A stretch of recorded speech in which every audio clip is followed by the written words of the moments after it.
नमस्कार दोस्तों। आज है 15 फरवरी 2022 और आज 15 फरवरी से करंट अफेयर्स के जितने भी इंपॉर्टेंट क्वेश्चन बन सकते हैं सारे हम इस वीडियो में डिस्कस करेंगे और हर क्वेश्चन से रिलेटेड इंपॉर्टेंट फैक्ट्स भी मैं आपको बताऊंगा। दोस्तों, अगर आपने इस चैनल को अभी तक सब्सक्राइब नहीं किया है तो चैनल को सब्सक्राइब कर लो ताकि हर एक अपडेट आप तक टाइम पर पहुँच जाए। तो चलो दोस्तों, शुरू करते हैं आज के करंट अफेयर्स के अपडेट के बारे में। आज का पहला जो अपडेट है, पहला जो क्वेश्चन है, टाटा सन्स का चेयरमैन निम्न में से किसे 5 वर्ष के लिए फिर से नियुक्त किया गया है? तो सही जवाब है एन चंद्रशेखरन। कौन है एन चंद्रशेखरन? इनके बारे में बात करेंगे। तो एन चंद्रशेखरन को 5 वर्ष के लिए फिर से टाटा सन्स का चेयरमैन नियुक्त किया गया है। टाटा सन्स टाटा समूह की होल्डिंग कंपनी है। चंद्रशेखरन ने टाटा सन्स की बागडोर साल 2017 में संभाली थी। कब संभाली थी? 2017 में संभाली थी, जब समूह नेतृत्व संकट से जूझ रहा था। चंद्रशेखरन अक्टूबर 2016 में टाटा सन्स के निदेशक मंडल में आए थे और जनवरी 2017 में उन्हें चेयरमैन बनाया गया था। तो जनवरी 2017 से अभी तक वो चेयरमैन थे और उन्हें 5 वर्ष के लिए फिर से नियुक्त कर लिया गया है। तो हम चलेंगे अपने अगले क्वेश्चन की ओर। अगला जो क्वेश्चन है, Salesforce global digital skill index 2022 में निम्न में से किस देश को शीर्ष स्थान प्राप्त हुआ है? तो सही जवाब है भारत को प्राप्त हुआ है। इसके बारे में बात करेंगे। तो Salesforce global digital skill index 2022 में भारत ने सर्वोच्च स्थान हासिल किया है। यह इंडेक्स 19 देशों की तुलना में बनाया गया था। इस सूचकांक की गणना नए डिजिटल कौशल और कर्मचारी भावनाओं को सीखने में नागरिकों की तत्परता के आधार पर की गई थी। इस सूचकांक की गणना एक सर्वेक्षण के आधार पर की गई थी। तो आप ये पॉइंट नोट कर लीजिए। हम चलेंगे अपने अगले क्वेश्चन की ओर। अगला जो क्वेश्चन है, मद्रास उच्च न्यायालय ने एक न्यायाधीश के रूप में किसे नियुक्त किया गया है? तो आप पॉइंट नोट कर लीजिए। तो सही जवाब है मुनीश्वर नाथ भंडारी। मुनीश्वर नाथ भंडारी, इसके बारे में बात करेंगे। तो कानून मंत्रालय के अनुसार न्यायमूर्ति मुनीश्वर नाथ भंडारी को मद्रास उच्च न्यायालय का मुख्य न्यायाधीश नियुक्त किया गया है।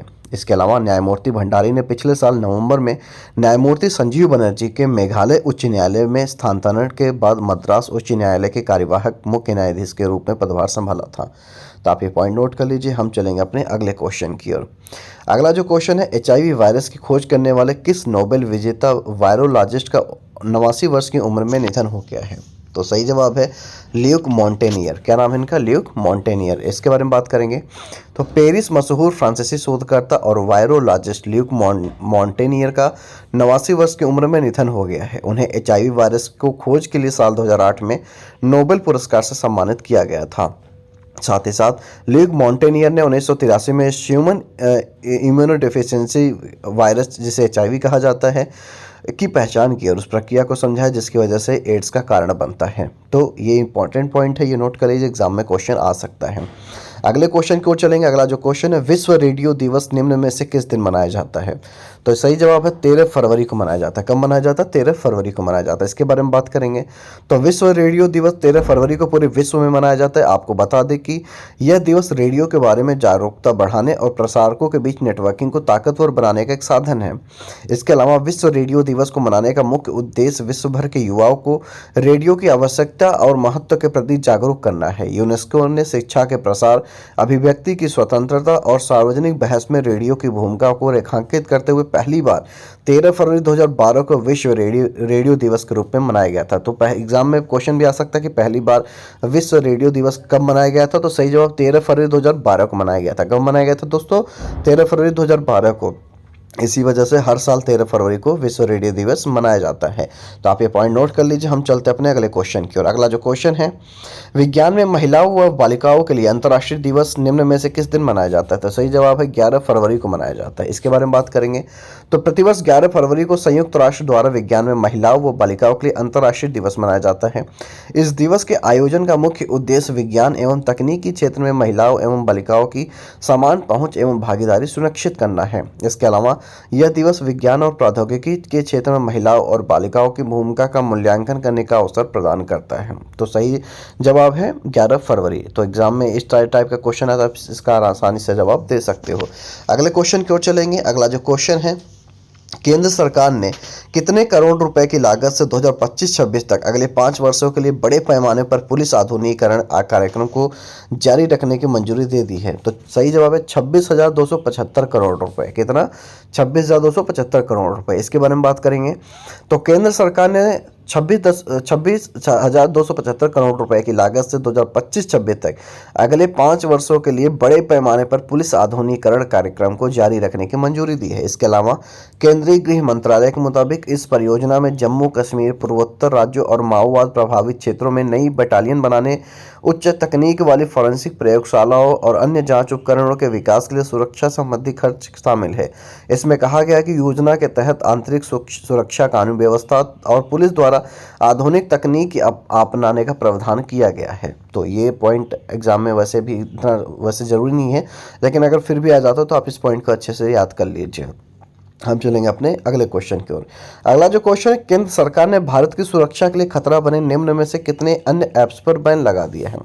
तो सही जवाब है 54। यानी कि अभी कल ही न्यूज़ में आपने पढ़ा होगा कि केंद्र सरकार ने भारत की सुरक्षा के लिए 54 नए चाइनीज ऐप को बैन कर दिया, जिसमें एक फेमस ऐप भी है जिसका नाम है फ्री फायर। इसके बारे में बात करेंगे। तो केंद्र सरकार ने भारत की सुरक्षा के लिए खतरा बने 54 अन्य ऐप्स पर बैन लगा दिया है। इनमें beauty camera, sweet selfie HD, beauty camera, selfie camera, equaliser and bass booster, app lock, Vivo video editor और एनिमियाज चेस शामिल है। बता दें कि इससे पहले वर्ष 2020 में भी सुरक्षा को खतरा मानते हुए कुल 270 ऐप्स पर प्रतिबंध लगाए गए थे। वहीं अब इस साल यानी वर्ष 2022 में पहली बार है जब सरकार द्वारा ऐप्स पर बैन लगाए जा रहे हैं। इन ऐप्स को आईटी कानून की धारा 69A के तहत 69A के तहत अंतर्गत प्रतिबंध किया गया है। जैसा मैंने आपको वीडियो में बताया कि दोस्तों फ्री फायर जैसे फेमस गेम भी इस ऐप में, इस कैटेगरी में शामिल हैं जो कि बैन किया गया है। आप ये पॉइंट नोट कर लीजिए। हम चलेंगे अगले क्वेश्चन की ओर। तो हमारा अगला जो सेगमेंट है उसे राष्ट्रीय करंट अफेयर्स है, तो इसके बारे में बात करेंगे। पहला जो पॉइंट है, केंद्र ने 2021-22 से 2025-26 तक पुलिस बलों को आधुनिकीकरण के लिए 26,275 करोड़ रुपए के वित्तीय परिव्यय को मंजूरी दी है, जैसा कि मैंने वीडियो में आगे आपको बताया है। दूसरा सेगमेंट है अर्थव्यवस्था और कॉर्पोरेट से रिलेटेड, जहां पे LIC ने सेबी के पास ड्रॉप रेड हेयरिंग प्रोस्पेक्टस, जिसे DRHP कहा जाता है, फाइल कर IPO के लिए मंजूरी मांगी है। यानी अब LIC का भी अपना IPO लॉन्च करने जा रही है, उसके लिए उन्होंने मंजूरी मांगी है सेबी के पास। तो ये बहुत इंपॉर्टेंट पॉइंट है, नोट कर लीजिए। हम चलेंगे अगले सेगमेंट की ओर। अगला जो सेगमेंट है दुनिया भर की न्यूज़ के लिए, जिसमें पहला जो पॉइंट है जर्मनी से, जहां पर राष्ट्रपति फ्रैंक वॉल्टर स्टाइनमायर संसद के निचले सदन के सदस्यों और 16 राज्यों के प्रतिनिधियों से बनी एक विशेष असेंबली द्वारा एक और कार्यकाल के लिए फिर से चुने गए। इसके अलावा विश्व रेडियो दिवस 13 फरवरी को मनाया गया, यानी कल एक्चुअली विश्व रेडियो दिवस मनाया गया है। अब हम चलेंगे अपने अगले सेगमेंट की ओर, जो कि है 15 फरवरी की महत्वपूर्ण घटनाओं के बारे में। तो पहला जो पॉइंट है, 1764 में अमेरिका के सेंट लुइस शहर की स्थापना हुई थी। यानी अमेरिका के सेंट लुइस शहर की स्थापना कब हुई थी? 1764 में, आज ही के दिन, यानी 15 फरवरी के दिन। इसके अलावा 1903 में दुनिया का सबसे पसंदीदा सॉफ्ट टॉय टेडी बियर को मॉरिस मैकडॉम द्वारा बाजार में उतारा गया था। कब? 1903 में, आज ही के दिन। साथ ही साथ 1906 के ब्रिटेन की लेबर पार्टी की स्थापना हुई थी। कब हुई थी? आज ही के दिन, यानी 1906 में। इसके अलावा 1967 में भारत की में चौथी लोकसभा के लिए चुनाव हुए थे। यानी 1967 में, आज ही के दिन 15 फरवरी वाले दिन भारत में चौथी लोकसभा के लिए चुनाव हुए थे। तो ये पॉइंट इंपॉर्टेंट है, नोट कर लीजिए। साथ ही साथ 1976 यानी कि 1976 में मध्य प्रदेश की राजधानी भोपाल में केंद्रीय कृषि अनुसंधान संस्थान की स्थापना की गई थी। साथ ही साथ 2000 में मशहूर फिल्म निर्माता निर्देशक BR चोपड़ा को दादा साहब फाल्के पुरस्कार प्रदान किया गया था 2000 में, आज ही के दिन, यानी 15 फरवरी वाले दिन। हम चलेंगे अगले पॉइंट की ओर। अगला जो पॉइंट है, 2008 में हिंद महासागर के तटीय देशों के नौसेना प्रमुखों का पहला सम्मेलन नई दिल्ली में संपन्न हुआ था। कब? 2008 में, आज ही के दिन। साथ ही 2010 में जयपुर घराने की कथक नृत्यांगना प्रेरणा श्रीमाली को 2009 के संगीत नाटक अकादमी पुरस्कार के लिए चुना गया था, यानी आज ही के दिन 2010 में। साथ ही साथ आज ही के दिन पश्चिम बंगाल के मिदनापुर जिले में स्थित सिलदा शिविर में सशस्त्र माओवादियों ने हमला कर दिया। इस हमले में करीब 24 जवान शहीद हो गए थे। कब हुआ था? आज ही के दिन, यानी 15 फरवरी वाले दिन। आप ये सारे पॉइंट नोट कर लीजिए। हम चलेंगे अगले सेगमेंट की ओर। हमारा अगला जो सेगमेंट है 15 फरवरी को जन्मे व्यक्ति के बारे में, जिसमें पहला जो पॉइंट है, 15 फरवरी साल 1872 उत्तर प्रदेश के पूर्व राज्यपाल विलियम मैलकम हेली ने जन्म लिया था। कब? यानी कि 1872 में 15 फरवरी वाले दिन उनका जन्म हुआ था। साथ ही साथ भारतीय इतिहासकार व लेखक राधा कृष्ण चौधरी का जन्म 1921 में हुआ था, यानी आज ही के दिन।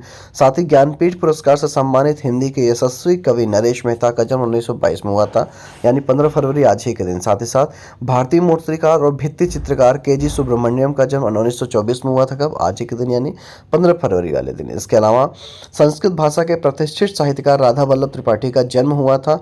कब हुआ था? 1949 में, आज ही के दिन यानी 15 फरवरी वाले दिन। लेखक अरुण कमल का जन्म 15 फरवरी 1954 में हुआ था, आज ही के दिन। भारतीय अभिनेता आशुतोष गोवरीकर ने 15 फरवरी 1964 में जन्म लिया था। इसके अलावा भारतीय अभिनेत्री मीरा जेस्मिन का जन्म 1984 में हुआ था, आज ही के दिन यानी 15 फरवरी वाले दिन हुआ था।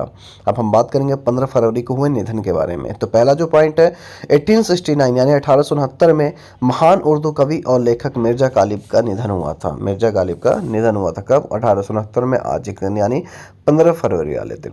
अगला जो पॉइंट है, 1948 यानी 1948 में प्रसिद्ध कवयित्री सुभद्रा कुमारी चौहान का निधन हुआ था।